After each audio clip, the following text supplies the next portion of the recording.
E aí, pessoal, como prometido, nossa revisãozinha para a prova do Saresp. Tá? Espero que ajude bastante, que vocês tenham um excelente resultado e me deixe muito orgulhoso, tá? Bom, começando aqui pelo movimento abolicionista. Lembrando que o movimento abolicionista foi um movimento que lutava pelo fim da escravidão no Brasil. E o fim da escravidão no Brasil, não pode esquecer dessa parte, tá? É resultado de pressão externa, principalmente da Inglaterra, que tinha interesse em acabar com o tráfico de escravizados. Lembrando que o interesse da Inglaterra não era pelo bem-estar dos africanos, e sim pelo dinheiro envolvido aí no tráfico de escravizados.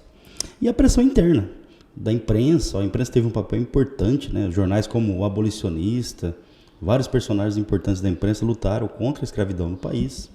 A classe média urbana, um papel fundamental também na luta contra a escravidão, e até alguns proprietários de terra, que já viam a escravidão como mais um malefício à economia do Brasil do que um benefício. Então, de novo, a campanha abolicionista no Brasil, o fim da escravidão, é resultado de uma campanha abolicionista intensa, que contou com pressão externa, principalmente da Inglaterra, e pressão interna de vários setores da sociedade, entre eles a imprensa, a classe média e até alguns proprietários de terra. Bom, as leis abolicionistas do Brasil. Em 1831, foi criada a Lei Feijó. A Lei Feijó, ela previu o fim do tráfico de escravizados. Porém, pessoal, essa lei foi mais para dar uma satisfação para a Inglaterra, que pressionava demais o Brasil nesse momento, do que ela teve efeito prático, porque ninguém fiscalizou, ninguém cobrou. Então, mesmo existindo uma lei que proibia o tráfico de escravizados, o tráfico permaneceu. É daí que surge, né, pessoal, esse ditado, ó, para inglês ver. Para inglês ver. Ou seja, essa lei ela foi mais para dar uma satisfação mesmo para a Inglaterra do que teve efeito prático. Em 1845, a Inglaterra aumentou a aposta, aumentou a pressão. O parlamento inglês aprovou a lei Bill Aberdeen, que autorizava a Marinha da Inglaterra a aprisionar navios negreiros que transportassem escravizados pelo Atlântico e aprisionar esses navios. Obviamente que isso foi um impacto muito grande aí no tráfico de escravizados pelo Oceano Atlântico. Então, pessoal, caiu no Enem recentemente. Lei Bill Aberdeen autorizava a Marinha Inglesa a aprisionar navios negreiros que transportassem escravizados pelo Oceano Atlântico. A Inglaterra era tipo a polícia do mundo nesse momento, né? Bom, em 1850 vem a resposta do Brasil. O Brasil aprovou a Lei Eusébio de Queiroz. Essa sim colocou fim de vez ao tráfico de escravizados.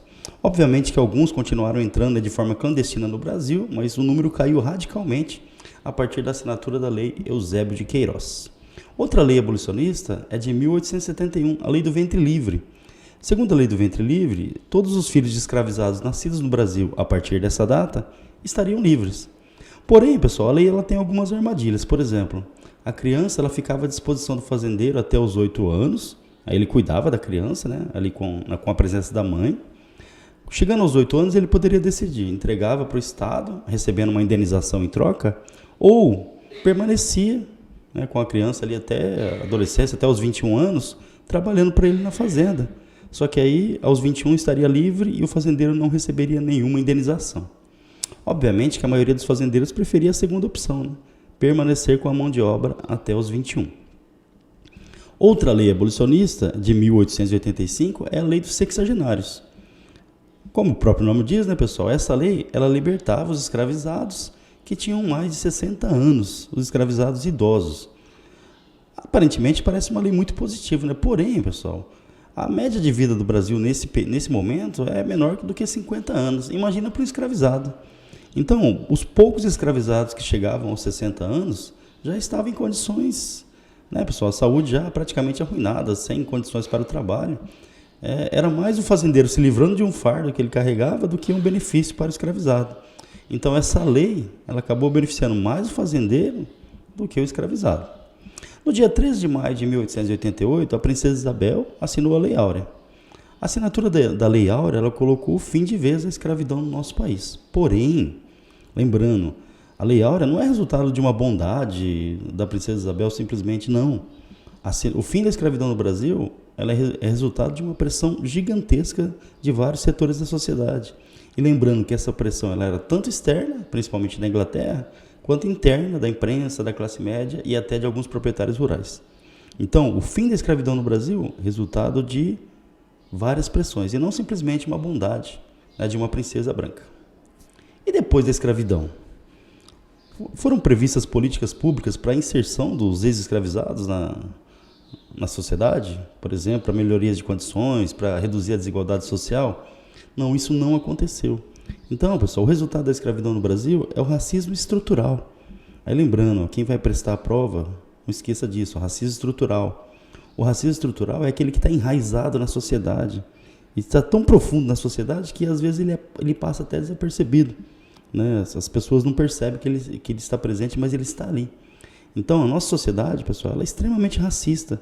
E no nosso país, o racismo ele é estrutural, ele está inserido na sociedade, né? E é uma herança aí das mais tristes da nossa escravidão. Quando o Brasil deixou de ser monarquia e virou república, o governo ele vai promover a chamada política de branqueamento da sociedade, ali baseado nas teorias de eugenia, né? de uma raça pura, né? sem misturas. Nessa visão, né, pessoal, a mistura racial ela degenerava a sociedade. Então, o Brasil ele vai começar a promover uma política para trazer europeus brancos e evitar a entrada de africanos. Qual que era o objetivo? O branqueamento da sociedade. O principal defensor dessa política aí extremamente preconceituosa foi o Conde de Gobineau, né, que defendia esse branqueamento da sociedade brasileira, e isso levaria a uma suposta melhoria da nossa civilização. Obviamente que essas teorias, né, pessoal, elas têm como base que ideias extremamente preconceituosas que devem ser combatidas. No começo do século XX, a Marinha passou por uma das suas mais importantes revoltas. Ela é conhecida como a Revolta da Chibata. Como o próprio nome diz, a Revolta da Chibata, ela foi causada pelo castigo físico que a Marinha ainda mantinha ali por volta de 1910, que era a chibatada. Então, a escravidão já tinha terminado no Brasil, e mesmo assim a Marinha Brasileira ela mantinha como forma de castigo a chibatada, lembrando ali o nosso passado escravista. Outras marinhas elas já não optavam mais por esse tipo de castigo, e a Marinha Brasileira insistia em manter a chibatada como forma de punição aos marinheiros. E lembrando, quem eram os marinheiros punidos? Marinheiros pardos, pretos, que eram soldados ali de baixa patente dentro da Marinha, né, pessoal? Então, eles é que acabavam sofrendo essas punições. O líder da revolta, o João Cândido, né, que acabou entrando para a história como o Almirante Negro, ele liderou os revoltosos e tomaram alguns navios ali no Rio de Janeiro e chegaram até a ameaçar bombardear a cidade. E lembrando, né, pessoal, que a revolta da Chibata ela foi causada pelos castigos físicos impostos pela Marinha. A Frente Negra Brasileira, pessoal, fundada lá em 1931, dentro do governo Vargas, foi o primeiro movimento político contra o racismo no Brasil. E eles tinham um importante jornal chamado A Voz da Raça, que denunciava ali o preconceito racial no período. Lembrando que essa Frente Negra Brasileira caiu no Enem recentemente, né? Inclusive caiu o jornal A Voz da Raça, primeiro movimento político contra o preconceito no Brasil. Em 1951, foi aprovada no Brasil a chamada Lei Afonso Arinos, que foi a primeira lei contra o preconceito racial no Brasil. E essa lei foi motivada por um episódio muito sério. Uma bailarina negra dos Estados Unidos, ela veio para o Brasil, né, ia se hospedar no hotel no Rio de Janeiro, e ela foi impedida de se hospedar devido à cor da sua pele. Né? Isso foi um escândalo, tanto no Brasil quanto no exterior, e acabou incentivando o surgimento da Lei Afonso Arinos, a nossa primeira lei antirracista de 1951. Lembrando, o episódio envolvendo uma bailarina negra dos Estados Unidos. O racismo essa lei vai ter efeito prático? Faltava fiscalização, faltou punição, a cultura de impunidade do nosso país. A própria lei ela tinha limitações, embora uma lei importante, né, contra o racismo, efeito prático ela não teve grande não, tá? Pessoal, outro tema importante é a questão da demarcação das terras indígenas. Lembrando, né, pessoal, a demarcação é assim, os povos originários, os povos indígenas, eles têm o direito às terras, né, tradicionalmente ocupadas por eles. E o governo brasileiro tem a responsabilidade de demarcar e garantir aos povos originários o direito a essas terras. Bom, a relação dos indígenas durante a ditadura. Na ditadura, pessoal, atenção, a política era de proteção aos povos indígenas, mas era uma política assimilacionista, ou seja, você protege os povos nativos, garante a esses povos o direito às suas terras, porém o objetivo é assimilar esses povos à cultura geral do país. e não uma cultura de preservação cultural, e sim inserir os indígenas na cultura geral do país. Obviamente que isso deve ser combatido, né, pessoal? Então era a política durante a ditadura militar. Durante a ditadura, os indígenas eles eram vistos como uma barreira ao desenvolvimento, tanto que muitas tribos foram dizimadas aí em nome desse avanço em direção ao interior do país. Foi criado, pessoal, durante a ditadura, o SPI, o Serviço de Proteção ao Índio. E, na realidade, pessoal, a gente pode concluir que não fez um papel muito interessante, não. Um relatório, chamado Relatório Figueiredo, analisou as atrocidades que foram, investigou, né, as atrocidades que foram cometidas contra os povos nativos e chegou à conclusão que, ao invés de proteger os nativos, o SPI acabou incentivando e apoiando ações que dizimaram aí tribos inteiras. Esse relatório está disponível na internet, tá, pessoal? E realmente foi massacre, violência, estupros contra os povos originários. Esse relatório ele levou à extinção do SPI e à criação da FUNAI, Fundação Nacional do Índio, que é o movimento, que é a instituição atual que cuida aí da proteção dos povos originários, tá? Fundação Nacional do Índio. Durante a ditadura também surgiu o MNU, Movimento Negro Unificado, que lutava contra o racismo no período aí da ditadura militar. Olha, pessoal, se o preconceito no Brasil é grande, ele já é estrutural, imagina em um cenário de ditadura. Aí o preconceito racial ele acaba sendo muito maior. Então, o Movimento Negro Unificado ele teve um importante papel na luta aí contra o preconceito durante a ditadura. Pessoal, o Brasil ele teve várias constituições na sua história, né? De 1824, 1891, 1934, 1937, 1946, 1967, durante a ditadura militar, e nossa última Constituição é de 1988. Ela tem o apelido de Constituição Cidadã. Por quê? Ela é uma Constituição que, pelo menos no texto, ela protege os direitos humanos.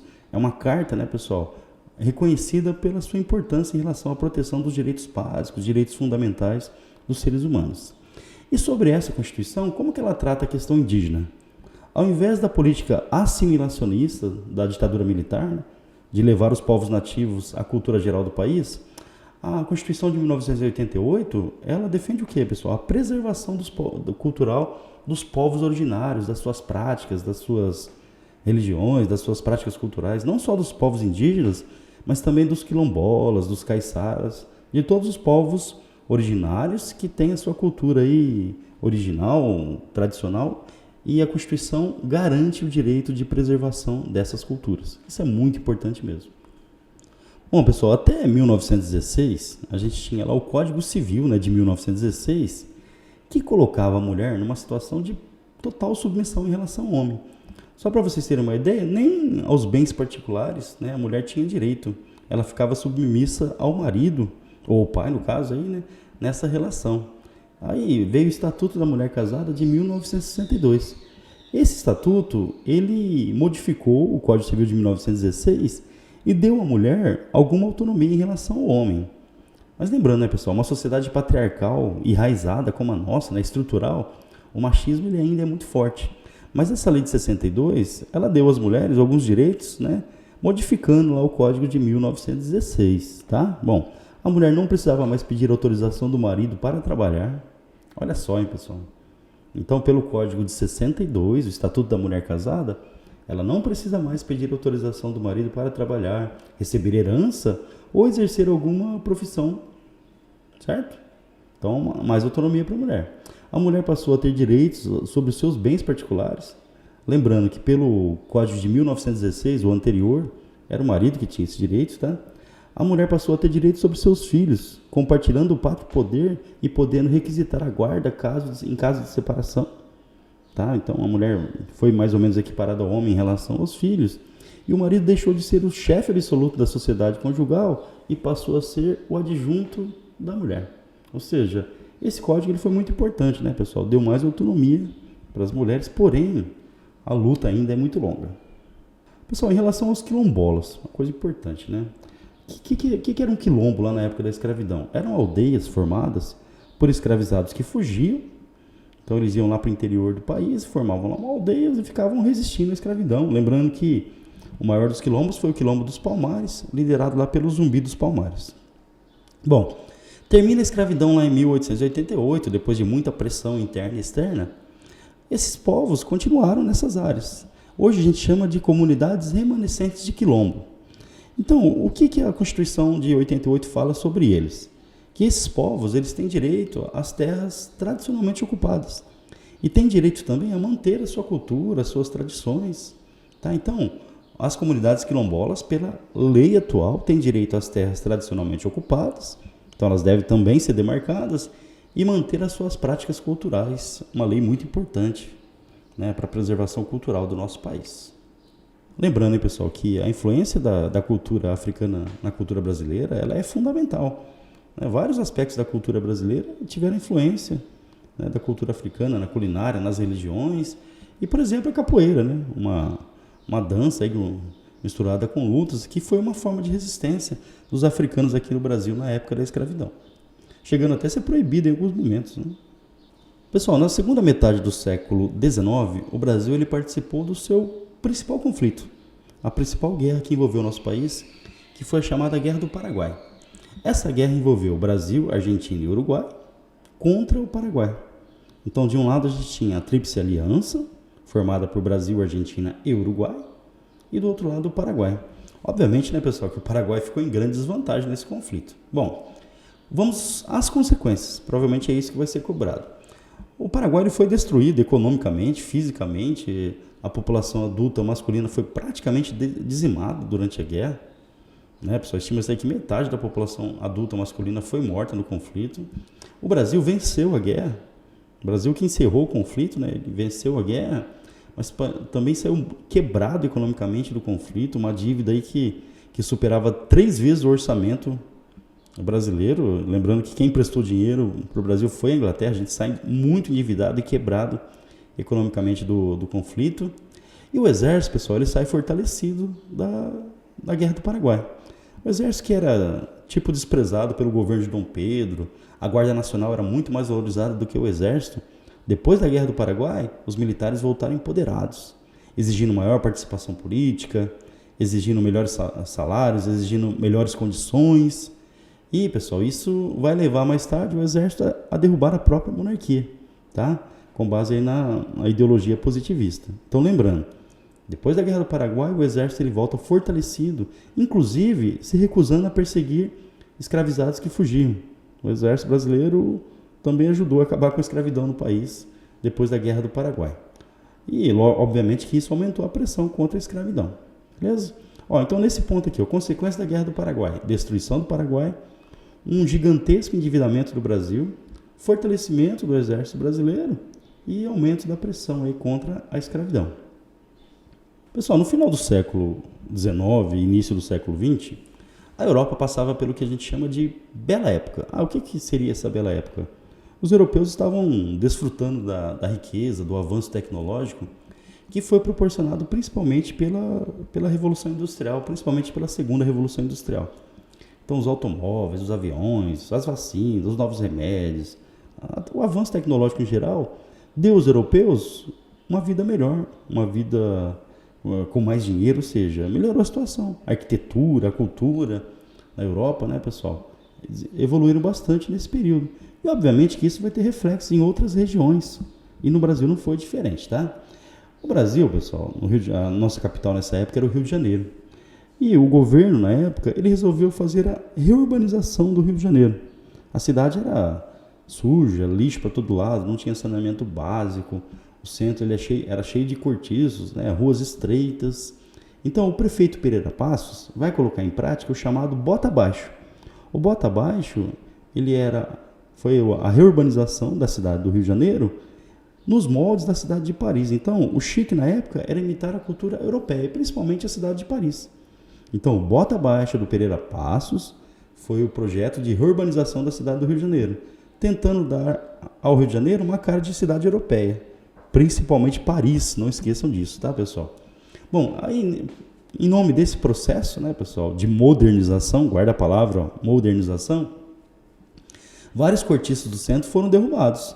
Entre eles, o Cabeça de Porco, que era um cortiço gigantesco, a população foi expulsa das áreas centrais. Aí, como não tinha opção na área central, os aluguéis subiram, faltavam casas, as pessoas tiveram que ir para onde? Para os morros, iniciando aí o processo de favelização no Rio de Janeiro. Por exemplo, o surgimento do Morro da Providência, certo? Então, o projeto de reurbanização do Rio de Janeiro, ele tinha como base a bela época europeia, imitar a cidade de Paris, e em nome dessa reurbanização, os pobres foram expulsos da área central. Lembrando, né, pessoal, um processo que está na moda agora, gentrificação. Algumas áreas da cidade que eram ocupadas por pobres foram ficando mais caras, devido às reformas, por exemplo, e as pessoas acabam sendo expulsas e tendo que ir para as áreas periféricas ou para os morros, no caso do Rio de Janeiro. Foi nesse mesmo período que aconteceu a revolta da vacina. O Rio de Janeiro era infestado de ratos, epidemia de varíola, de febre amarela e tudo mais, e o médico Oswaldo Cruz foi o médico sanitarista do Rio de Janeiro, nesse período, e vai promover o quê, pessoal? Uma campanha de vacinação obrigatória. Obrigatória mesmo, tá? Pega a força, segura e aplica a vacina com violência mesmo, tá? Obrigatória de fato. Bom, aí qual que era o cenário?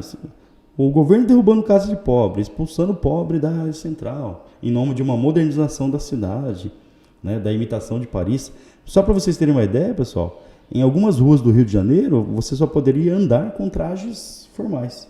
Senão você era expulso ali da rua, nas ruas ali centrais do Rio de Janeiro, depois da reforma do Pereira Passo. Aí vem o governo com uma vacina que não foi explicado, não foi orientado, uma vacina obrigatória em nome do quê, pessoal? De controlar as doenças do período. Obviamente que a população acabou se rebelando, se revoltando, do que foi conhecido como revolta da vacina.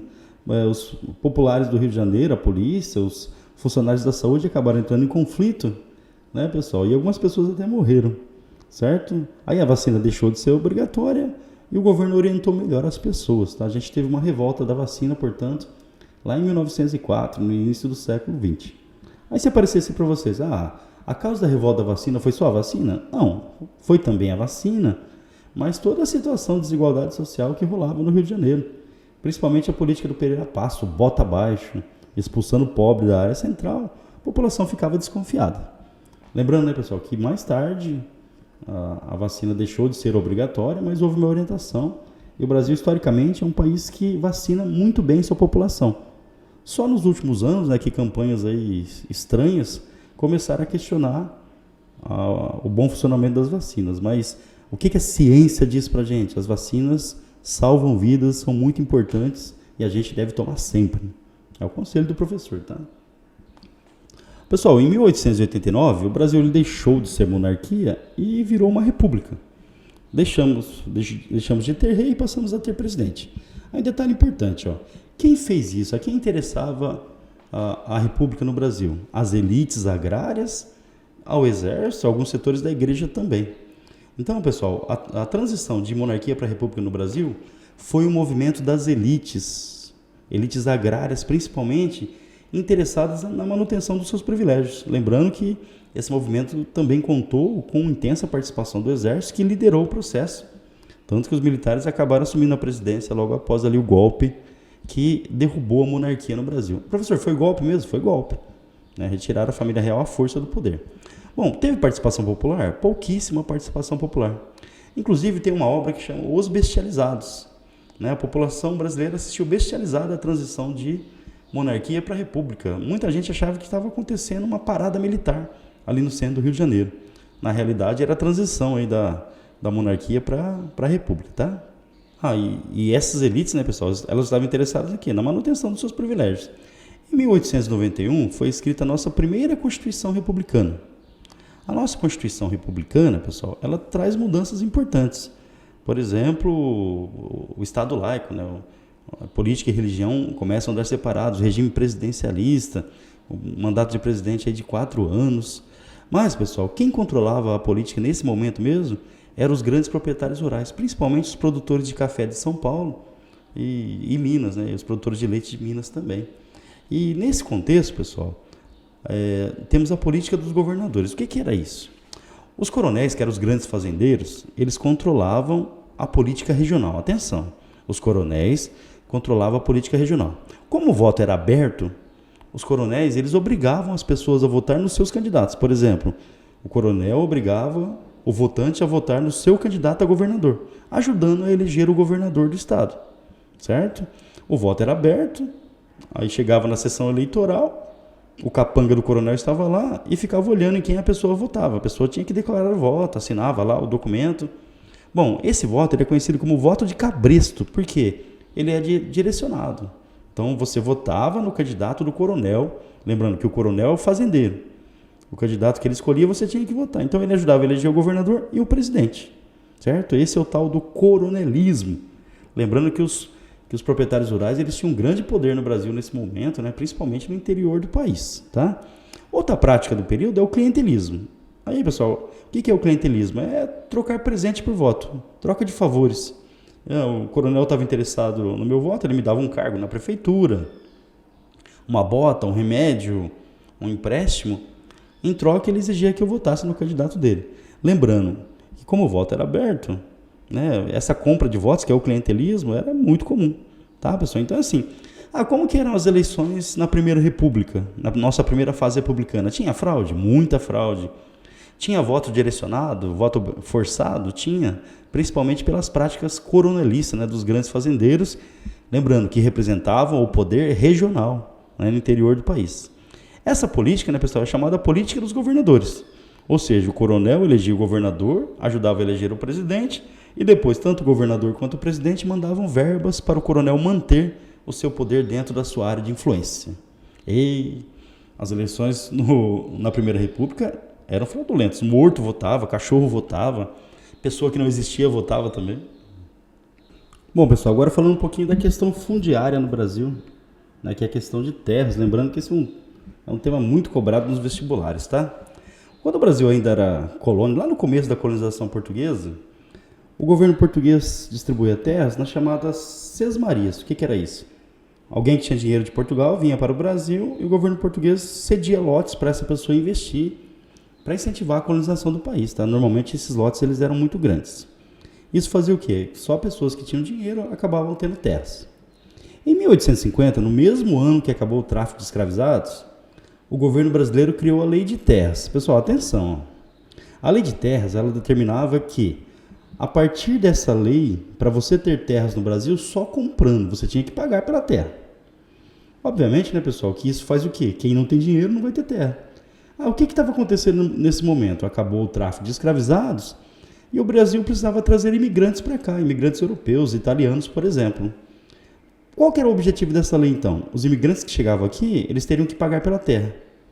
Obviamente que o imigrante que vinha para cá nesse momento, ele era pobre, não tinha dinheiro para comprar terras. Isso obrigava os imigrantes a trabalhar para os grandes fazendeiros que já possuíam terras e que já possuíam dinheiro para comprar mais terras. Então, o resultado da Lei de Terras foi a concentração fundiária. Quem tinha dinheiro, quem já tinha terras, acabou tendo mais terras ainda. E quem não possuía terras, teve mais dificuldade para comprar terras. Aí uma dica para vestibular. Qual que foi o efeito direto da Lei de Terras? Ela dificultou o acesso a terras aos imigrantes pobres que vieram para o Brasil e aos ex-escravizados, aumentando a concentração fundiária, ou seja, concentração de terras no Brasil. Bom, com base nessa má distribuição de terras, surgem movimentos sociais que disputam a terra. O principal deles é o movimento dos trabalhadores sem terra, o MST, movimento social que luta por reforma agrária no Brasil. Lembrando, né, pessoal, que no Brasil a terra tem a sua função social. Qual que é a função social da terra? Produzir alimentos. Então, se uma pessoa tem uma propriedade rural e não usa a propriedade para a produção de alimentos, essa terra ela pode ser desapropriada e usada para a reforma agrária. Lembrando que o MST ele luta por essa questão.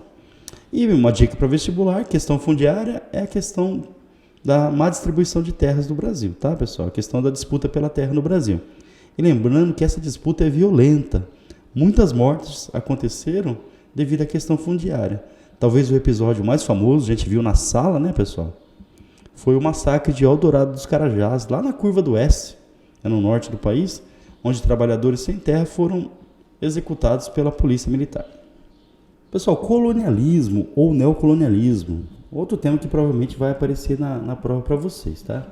O colonialismo, ele é do século XVI, a gente conhece também como expansão marítima. Ele foi protagonizado principalmente por Portugal e Espanha. Portugal começa, depois a Espanha na sequência. E ele tinha como objetivo a busca por metais preciosos, especiarias lá do Extremo Oriente, novas terras e expansão do catolicismo. O neocolonialismo, ele coincide com a bela época europeia, na época lá da Segunda Revolução Industrial. E o neocolonialismo, ele é do século XIX. Então, marcando. Colonialismo, século XVI, expansão marítima. Metal precioso, especiaria, terra e catolicismo. Neocolonialismo, Segunda Revolução Industrial, século XIX. O que os europeus queriam agora, na África principalmente? Matéria-prima, mão de obra barata, mercados consumidores e local para colocar o excedente da população ou de capital, dinheiro que estava sobrando da Europa. Obviamente, né, pessoal, que os europeus eles saquearam o continente africano. Aí como que foi a resistência, né, pessoal? Porque os europeus eles começam a sair da África ali por volta da década de 1960, 1950. Surge na África o chamado panafricanismo. O panafricanismo é um movimento de valorização da cultura africana para tirar a influência europeia, né, o eurocentrismo, né, que é a marca da influência cultural europeia na África. O panafricanismo é um movimento que busca a valorização cultural e o direito de autodeterminação dos povos africanos. Ou seja, os africanos têm o direito de decidirem como vai ser o seu destino. Óbvio, né? Aí, pessoal, essas imagens que podem aparecer na prova, por exemplo, o Colosso de Rhodes, né? Que mostra aí um britânico pisando sobre o continente africano. É a prática imperialista ali do neocolonialismo do século XIX. Essa outra aqui, uma charge que mostra a Ásia sendo partilhada pelos europeus. Tem ali a Rainha Vitória da Inglaterra, por exemplo. O Japão aparece no cantinho também. Então, política imperialista, tanto na África quanto na Ásia, no século XIX. Lembrando, neocolonialismo, século XIX. Colonialismo, século XVI. Bom, quais foram as consequências do neocolonialismo para os africanos, para os asiáticos? Uma imposição cultural, né, pessoal, em detrimento da cultura local, obrigando os povos aí a abandonarem seus costumes. Limitação da autonomia local, por exemplo, os europeus acabaram impondo fronteiras, né, impondo a sua política administrativa aos africanos, aos asiáticos, e o aumento da desigualdade social. Pessoal, a reunião que decidiu a partilha da África aconteceu em Berlim, na Alemanha. Lá nessa reunião participaram 15 países, a maioria europeus, e eles decidiram dividir o continente africano entre eles. Só um detalhe importante, tá, pessoal? Eles não convidaram os africanos para participar dessa conversa, tá? Eles estavam decidindo ali o futuro da África sem convidar os africanos. Bom, nessa reunião, pessoal, ficaram definidas as bases ideológicas que serviriam de justificativa para a partilha da África. É o chamado darwinismo social. A ideia de que existem raças humanas superiores e inferiores, os europeus brancos seriam superiores, então eles teriam um fardo para carregar, levar o desenvolvimento, o progresso, a ciência, a civilização, o avanço aos povos selvagens e atrasados da África. Obviamente, né, pessoal, que essa é uma visão extremamente preconceituosa, mas que serviu de base aí para a conquista e a partilha da África. Os europeus se considerando superiores aos outros povos. É o chamado eurocentrismo, né, colocando o europeu como centro de tudo. A eugenia, pessoal, a ideia é do quê? Assim, a mistura racial, ela degenera. Então ela defende o quê? Uma raça pura, né, sem mistura, o branqueamento da sociedade, por exemplo. Isso aconteceu aqui no Brasil. Lembrando, a partilha da África foi decidida a partir de uma reunião em Berlim, e de lá também surgiram as bases ideológicas que serviram de justificativa para a partilha da África. Darwinismo social, a ideia de que o branco europeu é superior aos outros povos. Pessoal, em 1930 aconteceu o golpe que encerrou a Primeira República no Brasil. Quem que deu esse golpe? O Getúlio Vargas, né, com os seus apoiadores, parte do exército apoiando também. E com esse golpe derrubou o Washington Luiz, que era o presidente da época do PRP, Partido Republicano Paulista, e assumiu o poder pela Aliança Liberal. Então, em 1930, Getúlio Vargas, depois de um golpe, ele acabou assumindo o poder no país. Aí, de novo, a quem interessava, né? Que setores interessavam, né? Você tinha aí vários setores envolvidos no golpe de 1930, quantas oligarquias de São Paulo e Minas que dominavam a política do país. Beleza? Bom, começa o governo Vargas. Assim, pessoal, aqui é basicão para o vestibular, tá? Então, assim, normalmente o que é cobrado do governo Vargas? Foi do governo Vargas, por exemplo, que começou o voto feminino, né? O voto feminino, embora lá no Rio Grande do Norte o Estado já tenha autorizado as mulheres a votar antes disso, para a lei federal, para o país, foi só em 1932, a partir do Código Eleitoral, que as mulheres passaram a ter direito de voto. Tá, pessoal? Então, 1932 e entrou na Constituição de 1934 o voto feminino. Um grande avanço. Só que lembrando, o voto feminino no Brasil não é uma simples concessão do Vargas, não. Ele é resultado da luta das mulheres por direitos políticos, por exemplo, no caso do voto. E lembrando que nessa fase aqui os analfabetos continuam sem direito, o que deixa a maioria da população brasileira sem direito a voto ainda.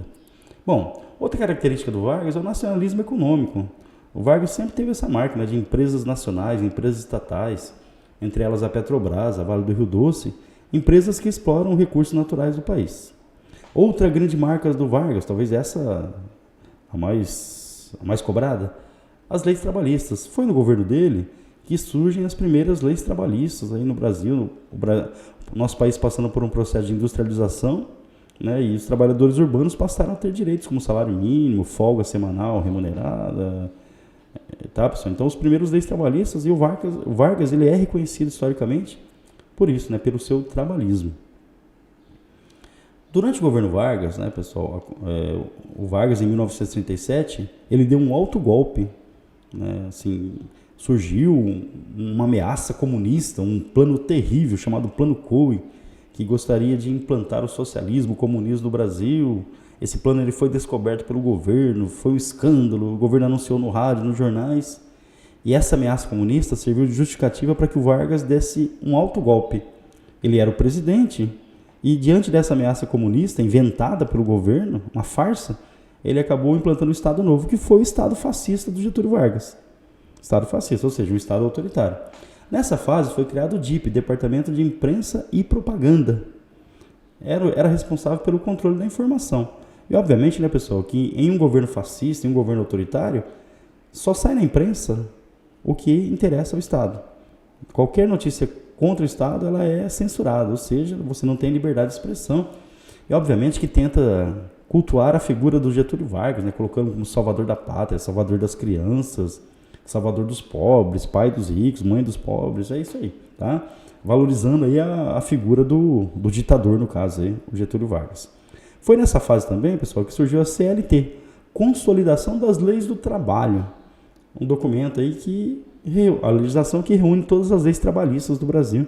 Lembrando que esses avanços sociais, eles foram muito importantes no governo Vargas, embora fosse um governo fascista, um governo autoritário. Então, pessoal, palavrinhas-chave para o Getúlio Vargas: trabalhismo, leis trabalhistas, né? Populismo. Um político aí que tinha amplo apoio popular, medidas que favoreciam a população e traziam um grande apoio popular. E lembrando que muitas vezes o político populista, ele usa esse apoio popular para se tornar autoritário, para ir ficando no poder, tá? Outra característica do Vargas foi uma tentativa de dar uma cara cultural para o país. Lembrando, o Brasil, historicamente, ele sempre foi muito regionalizado, sul, norte, nordeste.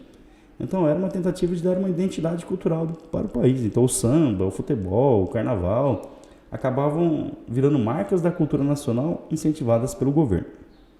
Pessoal, em 1929, vai acontecer aquela que é considerada até hoje a principal crise da história do capitalismo. Lembrando que o capitalismo ele tem crises cíclicas, né? Então, que acontece de tempos em tempos. E em 1929 foi a maior delas, tá? Bom, nos Estados Unidos, os Estados Unidos pregavam o quê? O estilo de vida americana, ou seja, onde o consumo era relacionado à felicidade da pessoa. Nessa visão, né, pessoal, onde o consumismo ele garante a minha felicidade, o bem material ele garante a minha felicidade, o ato de consumir acaba se transformando num ato de patriotismo. Quando você consome, você está ajudando a nação, ajudando a pátria, ajudando o desenvolvimento do país, ok? Bom, com base nessas ideias, os Estados Unidos vai disseminar pelo mundo, o consumo ele aumenta demais, né, pessoal? Eles foram vencedores nessa prática, com certeza, né? Só que assim, os Estados Unidos começa a se tornar a grande potência econômica do mundo, o maior comprador e o maior vendedor, o maior fornecedor de produtos para os europeus que estavam devastados devido à Primeira Guerra Mundial. Porém, pessoal, os europeus eles acabam reconstruindo a sua atividade industrial depois da guerra e pararam de comprar nos Estados Unidos. Aí o resultado foi o quê? Uma crise de superprodução. A produção passou o consumo, resultado, crise econômica. Essa crise, pessoal, vai atingir vários setores da indústria, do comércio e também na agricultura. E na agricultura, pessoal, a tecnologia começou também a desempregar as pessoas do campo. Então o desemprego começa a crescer demais nos Estados Unidos. E lá, pessoal, eles têm uma característica econômica, por exemplo, que no Brasil não tem. Eles investem na bolsa de valores, no mercado de ações. Compram pedacinhos de empresas. E aquele cenário de otimismo, de crescimento, né, de estilo de vida americano, de consumo, as empresas crescendo demais, na realidade, pessoal, estava escondendo uma crise, né? Muitas empresas, inclusive, falsificavam seus balanços para não parecer que estavam caindo no buraco, né, pessoal? Quando as pessoas perceberam, muita gente que tinha ações, que precisava de recuperar dinheiro porque estava desempregada, correu para vender as suas ações. E o resultado foi o quê? A quebra da Bolsa de Valores de Nova York, lá em 1929. Essa crise, né, pessoal, ela atingiu o mundo inteiro, tá? Inclusive teve reflexo no Brasil. E aqui a gente teve, inclusive, que queimar os estoques de café, porque os Estados Unidos era o nosso principal comprador. Atenção, o plano de recuperação econômica dos Estados Unidos, ele é conhecido como New Deal. Foi a solução para a crise de 1929. O New Deal, pessoal, ele é baseado nas ideias do economista chamado Keynes. Tá? O que ele defende? Que o Estado ele deve ser o propulsor da atividade econômica. Nossa Senhora! Ele deve ser o propulsor da atividade econômica, rompendo em parte com o liberalismo. O que o liberalismo ele prega? Uma mão invisível, gente? Uma mão invisível. O Estado ele deve ficar ali só como regulador, como organizador. Quem realiza a atividade econômica são particulares, empresas privadas, são os agentes privados. Porém, pessoal, quando acontece uma crise como essa, o Estado é que tem que atuar. Então, baseado nessas ideias, o Estado vai agir para retomar a produção, a atividade econômica. E quais foram as medidas adotadas? Por exemplo, o Estado ele criou várias obras públicas, pontes, estradas, para empregar a população. A população empregada recebe salário, volta a comprar e a economia volta a girar. O Estado concedeu empréstimos a bancos, a empresas, a produtores agrícolas, tudo isso para tentar reativar a atividade econômica. A jornada de trabalho foi reduzida para 6 horas, aumentando aí a quantidade de empregados, empréstimos, salário de desemprego. Ou seja, diante da maior crise do capitalismo, foi o Estado que teve que atuar para salvar a economia capitalista liberal. Parece um contrassenso, né, pessoal? Ironia. Pessoal, e essa crise, ela teve reflexos na Europa, no Brasil também, mas na Europa. E a miséria e a desigualdade começaram a aumentar na Europa. Nesse cenário de fome, a Primeira Guerra Mundial já tinha levado a Europa a uma grave crise econômica, aí vem a crise de 29, atingiu diretamente os países europeus. Os partidos mais à esquerda, socialistas, comunistas, começaram a ganhar espaço dentro da população, né? A população começou a apoiar partidos que defendiam uma igualdade social, por exemplo, diante dessa crise econômica gigantesca que afetou a Europa. E lembrando que ali do lado, na Rússia, a Rússia tinha passado pela Revolução Russa, onde os trabalhadores, os bolcheviques, pegaram em armas e derrubaram as elites do poder e assumiram o poder no país. Isso deixava as elites europeias em pânico. Então, diante dessas dificuldades econômicas, do avanço do socialismo e do comunismo na Europa, essas elites passaram a apoiar políticos e partidos políticos que defendiam o quê? Modelos autoritários. As elites viam nesses partidos e nesses políticos uma barreira ao comunismo, ao avanço do comunismo e do socialismo na Europa. Entre esses partidos está o Partido Nazista na Alemanha, com Hitler, e o Partido Fascista na Itália. As elites europeias, portanto, apoiaram esses políticos. Bom, quais são as características desses regimes totalitários? Por exemplo, o nazismo, o fascismo, sempre tem um líder carismático.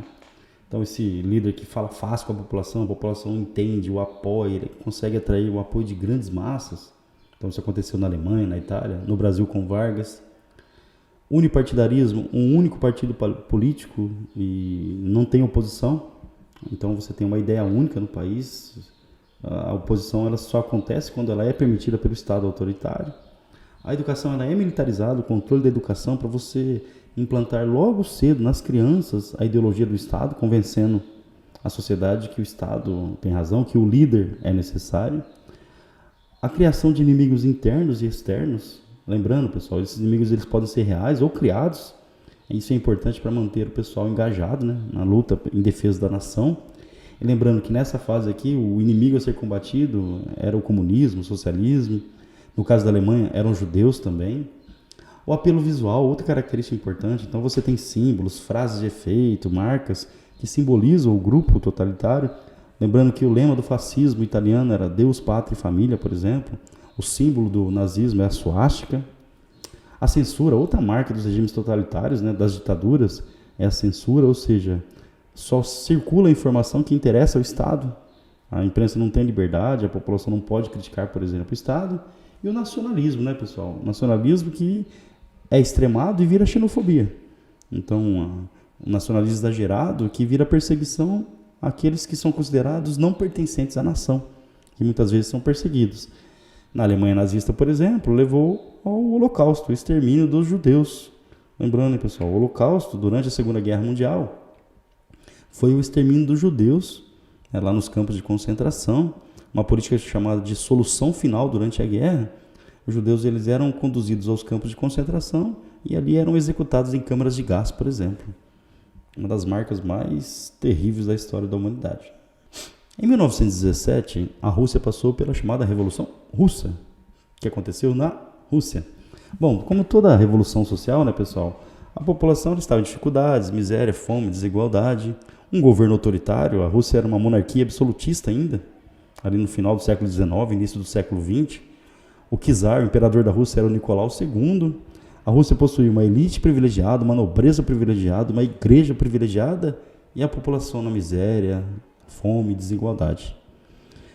No finalzinho do século XIX e início do XX, a Rússia passa por um processo de industrialização. Surge uma massa operária nas cidades e surge um partido político, o POSDR, Partido Operário Social Democrata Russo, que foi criado pelo Vladimir Ulyanov, o Lenin. Esse partido ele era dividido internamente em duas correntes. Os bolcheviques, que representavam a maioria, que eram os marxistas. Lembrando que o marxista ele prega a revolução social a partir de uma revolução. E os mencheviques, que eram a minoria, também chamados de socialistas utópicos. O socialista utópico ele defende o quê? A igualdade social a partir de acordos com a burguesia. Até por isso eles são chamados de utópicos. Bom, durante o governo do czar, o Partido Operário foi colocado na ilegalidade. O Lenin teve que fugir ali da Rússia para não ser preso, para não ser morto. E a Rússia vai se envolver em duas guerras. A guerra contra o Japão, perdeu, e a Primeira Guerra Mundial, onde teve muitas dificuldades também. O envolvimento nessas duas guerras, acabou agravando ainda mais a situação da população. Em 1917, em fevereiro, uma revolução menchevique, tá, pessoal, conhecida como Revolução Branca, acabou derrubando o czar do poder e implantando um governo provisório. Só que esse governo provisório não fez muitas mudanças, inclusive manteve a Rússia na Primeira Guerra Mundial. Em outubro do mesmo ano, de 1917, houve a chamada Revolução Vermelha, que foi a Revolução Bolchevique, liderada por Vladimir Ulyanov. Lembrando que o Lenin estava fora da Rússia, estava na Europa. Com a Revolução de Fevereiro, ele foi autorizado a voltar. Voltando para a Rússia, ele começou a divulgar as suas teses de abril, que eram pão, terra e paz, e conseguiu o apoio da maior parte da população, tanto operária quanto população camponesa, e liderou os bolcheviques ali contra o governo provisório, fazendo que a chamada Revolução Russa, em outubro de 1917, a chamada Revolução Vermelha ou Revolução Bolchevique. Com essa revolução, pessoal, mudanças profundas foram realizadas. Por exemplo, coletivização da propriedade privada, as terras, as fábricas, os bancos, passaram a pertencer ao Estado, que agora é controlado pelos trabalhadores. Bom, houve uma guerra civil dentro da Rússia. Durante essa guerra, a família do czar inteira foi executada pelos bolcheviques. Eles tinham medo que eles voltassem ao poder, né? E aqueles que eram contra os bolcheviques, o Exército Branco, foram apoiados pelos Estados Unidos, pelos europeus, que tinham medo que a Revolução Russa acabasse se espalhando. Bom, o Exército Bolchevique, ou o Exército Vermelho, venceu a Guerra Civil, e os bolcheviques assumiram o poder. Em 1922, a Rússia formou a União das Repúblicas Socialistas Soviéticas. Um país, a Rússia, mais outros países de economias socialistas que se uniram e formaram um grande bloco de países, a União Soviética. Lembrando que a União Soviética vai rivalizar com os Estados Unidos ali durante a Guerra Fria. Bom, com a morte de Lenin, em 1924, o poder dentro da Rússia ele começa a ser disputado por dois políticos importantes do Partido Comunista, o Stalin e o Trotsky. O Stalin ele defendia o quê? O socialismo em um só país.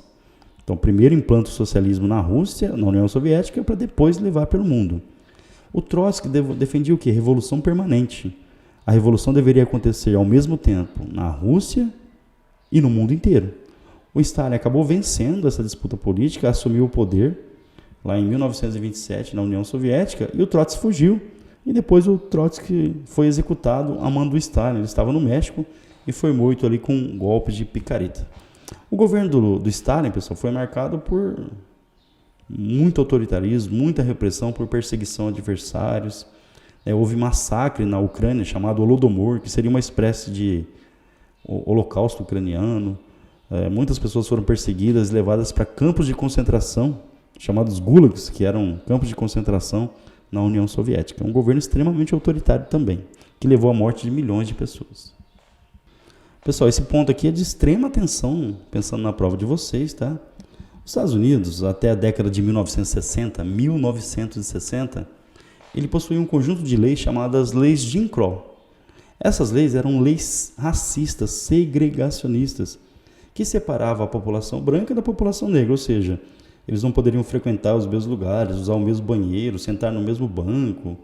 Ou seja, obviamente que os negros eles eram segregados dentro da sociedade racista dos Estados Unidos. Aí vários personagens importantes lutaram contra essa segregação racial. Entre eles, o Martin Luther King, que tem a famosa frase, I have a dream, eu tenho um sonho. O Martin Luther King ele defendia a luta pacífica, a resistência pacífica contra o preconceito, contra a segregação racial. O Malcolm X, ou Malcolm X, já defendia o quê? A resistência contra a segregação, o preconceito, mas inclusive usando a violência, caso fosse necessário, para evitar o preconceito, o racismo. O Partido dos Panteras Negras também foi muito importante na luta contra o preconceito racial nos Estados Unidos. Lembrando, a dica aqui é assim, esses personagens, eles lutavam pelo que nos Estados Unidos? Direitos civis. Luta por direitos civis. E lembrando que foi na década de 1960 que essas leis segregacionistas, as leis de Jim Crow, foram extintas, dando aos negros, aí, pelo menos no papel, status político igual ao dos brancos, por exemplo. Então, luta por direitos civis. Martin Luther King, luta pacífica. Malcolm X, luta violenta, se necessário. E o Partido dos Panteras Negras. Todos os movimentos contra a segregação racial nos Estados Unidos. Aí, pessoal, não está aqui no slide, mas é a história da Rosa Parks. Rosa Parks, ela estava sentada no ônibus, então, pela regra, entrou um passageiro branco, ela tinha que levantar para dar lugar para ele. Ela estava sentada, se recusou a levantar, foi conduzida para a delegacia e provocou um movimento na cidade dela, onde os negros pararam de usar o transporte público e passaram a trabalhar a pé. Então, a Rosa Parks também é um exemplo da luta contra a segregação racial nos Estados Unidos. Bom, pessoal, depois da Segunda Guerra Mundial, nós passamos a viver a Guerra Fria, ou o mundo bipolar.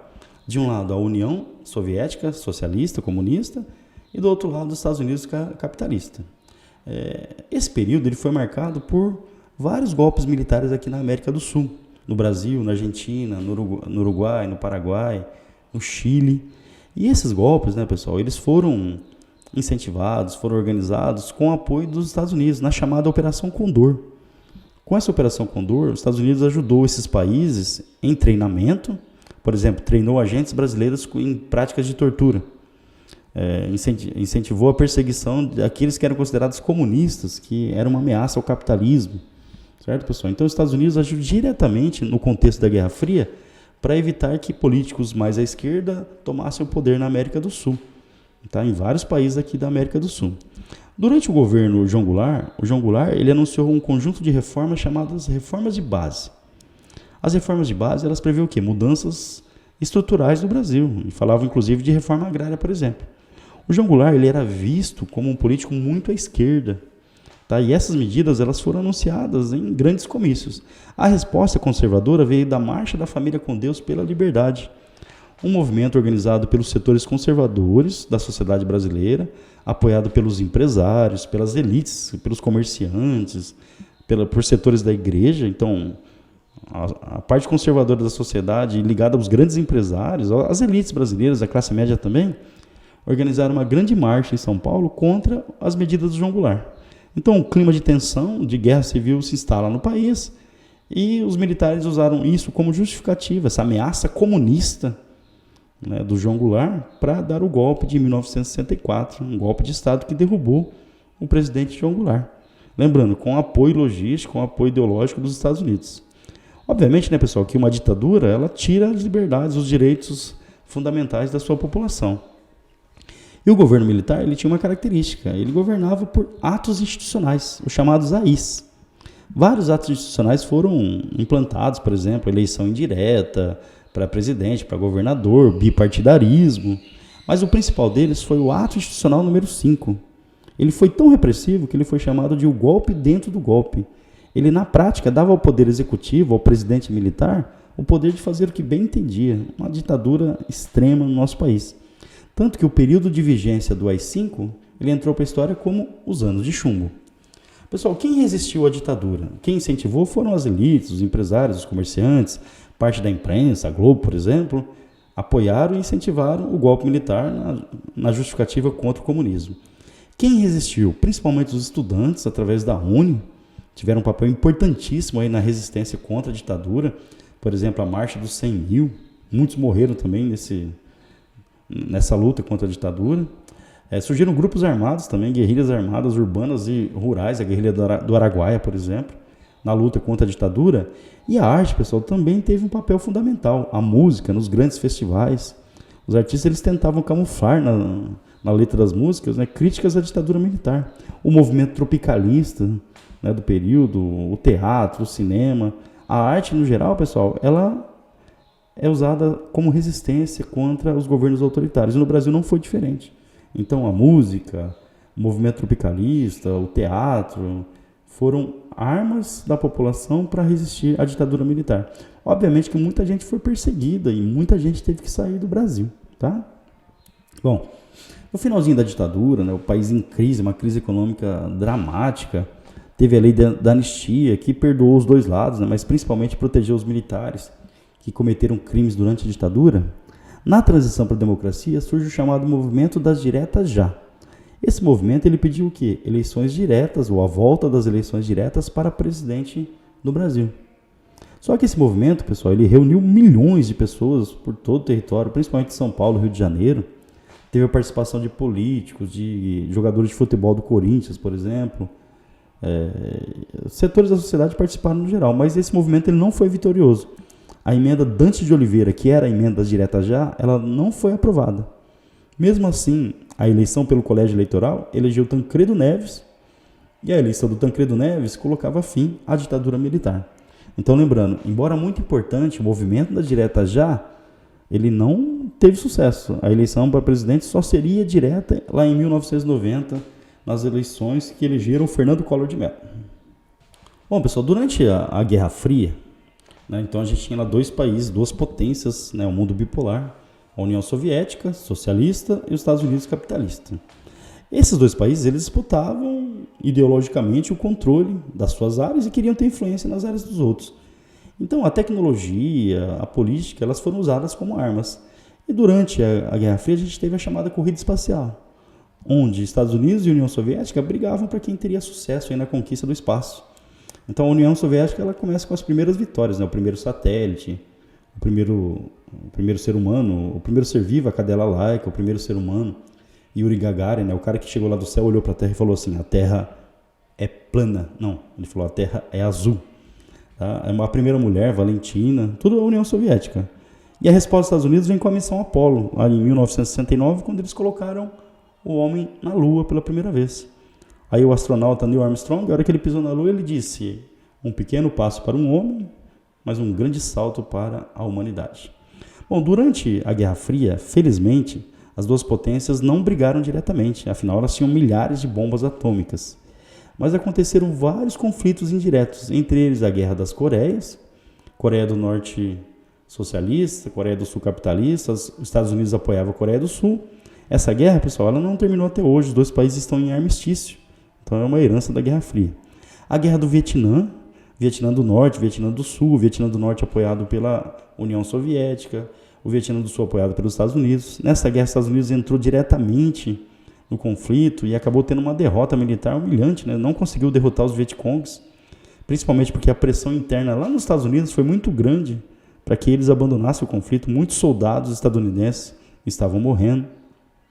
Tivemos a Revolução Chinesa, aí o Partido Comunista Chinês, o PCC, liderado por Mao Tse-tung, acabou saindo vitorioso e implantando ali o comunismo na China, uma derrota para os Estados Unidos. Tivemos a Revolução Cubana, onde Fidel Castro e o Che Guevara derrubaram o ditador Fulgêncio Batista, que era apoiado pelos Estados Unidos.